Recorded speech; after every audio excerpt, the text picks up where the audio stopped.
Ladies and gentlemen, starring Wanda Best and Duncan Lund, it's...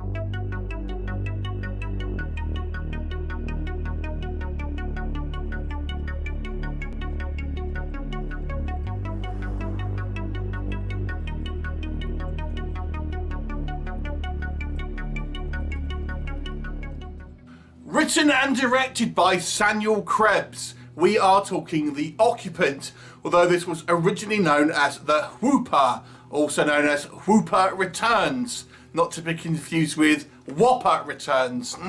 Lovely. And this is a bizarre movie that is kind of hard to explain. Broadly speaking, it's kind of a horror mystery thriller, I suppose. The plot premise is this: it focuses on this kind of dysfunctional family who are kind of at odds to do with this house that belonged to this kind of the mother, the matriarch of this family. And apparently this house was rumoured to be haunted, and they had made this kind of long forgotten kind of 70s movie about this apparent haunting in this house, and they're a family are at odds about what to kind of do with it. Then we're going to get this this kind of woman turns up who is kind of interested in the house, and it seems that there is kind of conspiracies, backstabbing, weird kind of like sniper-like suit things walking around. Yeah, it's kind of bizarre. So what do we think that works in this movie? It's certainly somewhat of an original story, I will say. Obviously one of the big critiques these days is the lack of originality coming out of Hollywood and kind of the independent markets even. So this one does have a air of originality to it at least, and so that there's no taking that away from it. There's also quite a dialogue driven movie, and I have to say some of the dialogue is kind of quite snappy, and some of the characters do have a certain kind of sassiness to them that does make the kind of the delivery of dialogue and the kind of dialogue that is written pretty interesting.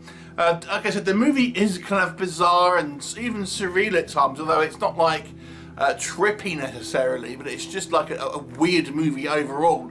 So some of you who like more obscure and kind of bizarre cinema might be interested in this kind of the proceedings. However, I've got to be honest with you, this movie has a huge flaw, which I'm going to come on to.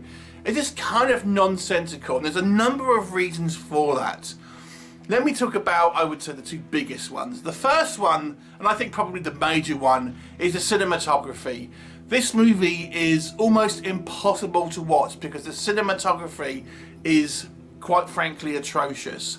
The movie is so dark, and I mean it is physically dark. You cannot see what is going on. At times this movie feels like you're listening to an audio book. You just can't see anything on screen.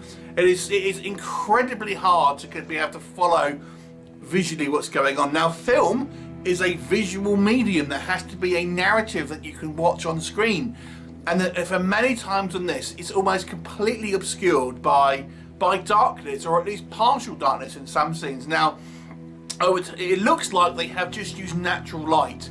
They haven't used much in the way of kind of lights to, artificial lights that kind of like help illuminate kind of scenes, so we as the audience can kind of see what's going on.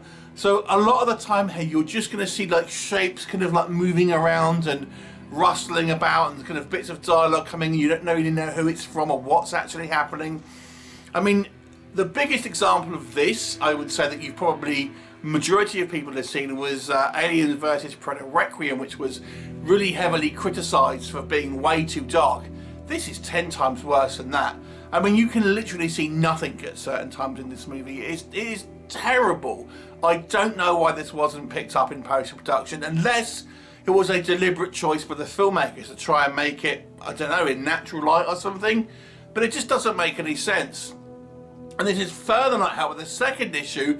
The story is just too kind of out there, and it's just like weird for being weird's sake. And we have these, I guess, whoopers in these, which is the kind of like these almost like costumed, let's just call them entities that are wandering around. This kind of like okay, sniper style camouflage with kind of button for eyes. I don't really understand. It doesn't really make any sense. And the whole kind of like the ins and outs of this movie, you know, the broad strokes of this, you know, ultimately it's a family feud with kind of people pointing fingers and, you know, do people have their own motivation to try and kind of get the upper hand? That's kind of your broad strokes here. But the movie's just filled with such kind of like bizarre kind of character moments and kind of weird things that it wants to do. It just feels nonsensical. Now you add those two things together, it makes not for an interesting watch. This movie, I'll be honest with you, I nearly turned it off. You know, if you've watched my channel for any number of times, you know I have reviewed some films that are not the best, shall we say, but I try and persevere so I can kind of give a review. This one, I have to be honest with you, I just didn't know what the hell I was watching, and it just does not hold your interest. I think this is a good example of filmmakers making a product that kind of makes sense to them, and kind of they think it's a good idea without kind of like testing it on a kind of an audience which is not connected to the movie. You see this so often in kind of indie movies, because you know you'll show your friend, oh yeah, it looks great, yeah, good job, and you'll show kind of people who are in, you know, to do with the film, yeah, great, looks good job. But you've got to kind of look outside of your sphere of influence to get honest feedback. This is the job of a producer, and the problem is, again, with low budget movies, a lot of the producers know the kind of like the director personally and don't kind of push back, or there is the director is the producer. And this is why I think sometimes in independent films, it does happen in obviously mainstream films as well, is we get kind of these films you're thinking, why wasn't this dealt with? This could have been an interesting kind of indie sort of. I mean, it's not really a horror, to be honest with you. You know, it's a little bit of a kind of a missed opportunity. Now, one positive I would say that I didn't really mention, but it's not really anything to do with the film, is it has this kind of faux sort of 70s film or 70s, 80s film that's kind of the kind of this kind of the legend is based on, if that makes sense, and that was done fairly well, but it doesn't really amount to much. I actually thought it was going to be like a faux 70s film, like Antrim, for example, but it's just a missed opportunity.